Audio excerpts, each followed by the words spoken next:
দুইজনে হাজিৰা কৰা মানুহ আছিলে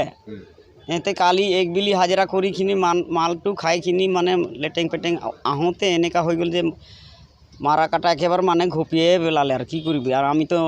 চায়ো পোৱা নাই মানে ৰাস্তাত পৰি থকা বুলিহে আমি চাই পাইছোঁ আৰু তাকো লগ পাইছিলোঁ সন্ধিয়া আহোঁতে 4:30টাত লগ পাইছিলোঁ তাক তেতিয়া কৈছে যে ময়ে মাৰা বুলি কৈছে আৰু মানে ময়ে কাটিছোঁ বুলি কৈছে 2 ঘাপ ময়ে মাৰি দিছোঁ বুলি কৈছে এই ডেঙিতে ঘপিয়াইছে আৰু হয়তো দাৱে দি তাৰপিছত আমি আৰু তাকতো ধৰিবলৈ মানে সাহ হোৱা নাই দুইজনে মানুহ 2জন নে 3জন আছিলোঁ মানে তেতিয়া ধৰিব নোৱাৰিলোঁ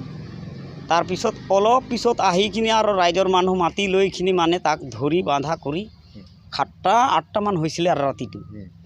তেতিয়া আৰু ধৰি বান্ধি ৰাখাইখিনি আমি ইয়াত আহিছিলোঁ আৰু থানাত আমলাগা 4 নং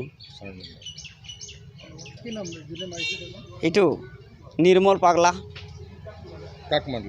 বিৰু পাগলাকে মাৰি দিলে তাক দুনকে মানে এনেই নাম দিছিলোঁ মানে বিৰু পাগলা আৰু তাৰ নিৰ্মল পাগলা বুলি এনেকৈ কৈ থকা আছিলে মানে আমি ভাল নামটোতো বীৰৰ বীৰই আছে নিৰ্মলে আছে মানে নিৰ্মলে বিৰুক মাৰি দিলে আৰু